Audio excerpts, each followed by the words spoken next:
Hi, my name's Tony Ridley, and once again welcome to another Crisis Leadership and Management Education and Training tutorial.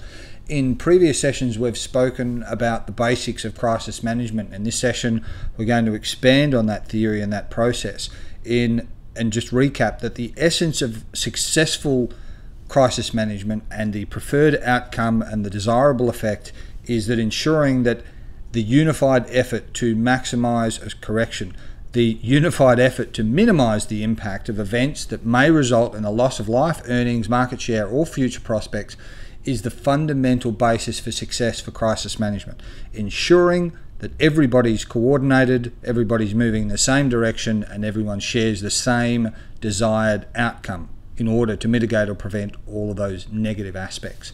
So, moving in more detail, essentially when we talk about crisis management, and for those purists or pundits that believe crisis management is the process and the only element in which crisis can be a prefix, the reality is there's two separate sides or two separate disciplines in the event of a crisis. One is crisis management, and crisis management is a very studious response-driven mechanism where it evolves from emergency response, it moves into crisis management, we then evolve into business continuity, and then we return to a business as usual status.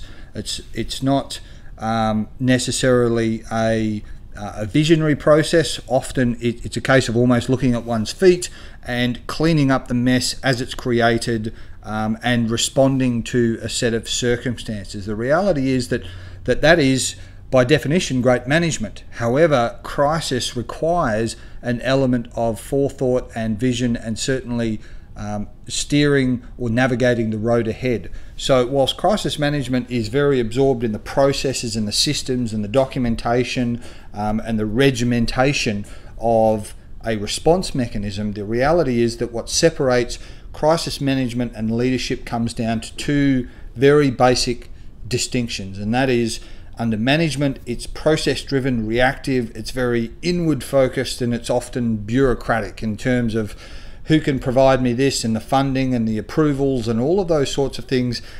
It's the details that often either frustrate, delay, or determine the successful outcome of many circumstances in a corporate and business environment, commercial environment, and even a governmental process. Is management is the construct of operating within a business environment, whereas leadership is strategic in nature. It is the visionary, it's the headlights, so to speak. If it was a vehicle moving forward in poor visibility conditions, it is what lights the way, it is the direction, it's the navigation, it's the destination, it's proactive, and it's outward focused. So irrespective of what paradigms, constraints, restrictions, realities may exist within the organization, leadership itself is about determining a final goal and destination. And certainly people that excel in those particular areas, it's often said that many of them don't necessarily have the finer points of management, and it's somebody else's responsibility. And in reality, that constitutes a great crisis management team, because at some stage there has to be strategic vision and proactive outward consideration and direction, and certainly for the evaluation of all of the various stakeholders and the impact and the results that are being achieved. Someone has to be doing that. At least one person in the team or at least one element within the organization needs to be purely dedicated to that role and not bogged down in the more routine management component. So when we look at management and leadership as an evolutionary process, if you will, it really is an unfair advantage. Management may or often arrive at the same destination in many instances. However, it takes them much longer to get there, or it's a laborious process, whereas leadership can cut straight to the result. It can cut straight to the solution. It can put itself ahead of developing events. It can put itself ahead of impending frustrations, frictions, disruptions, delays, and so on, whereas management may ultimately come across it.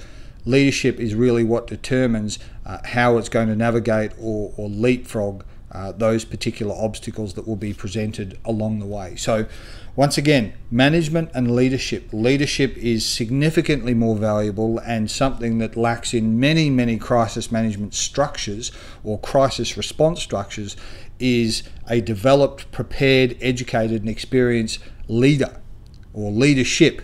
And 9 times out of 10, that's where crisis management fails, because the crisis management itself was followed to the letter. There was just a lack of leadership, vision, guidance, and certainly direction. So once again, thanks very much for joining us for another crisis leadership and management education and tutorial session. If you want any more of this information, training, education and so on, and a plethora of more related videos, please visit www.crisismanagement.tony-ridley.com. Once again, thanks very much, and that's all for now. Goodbye.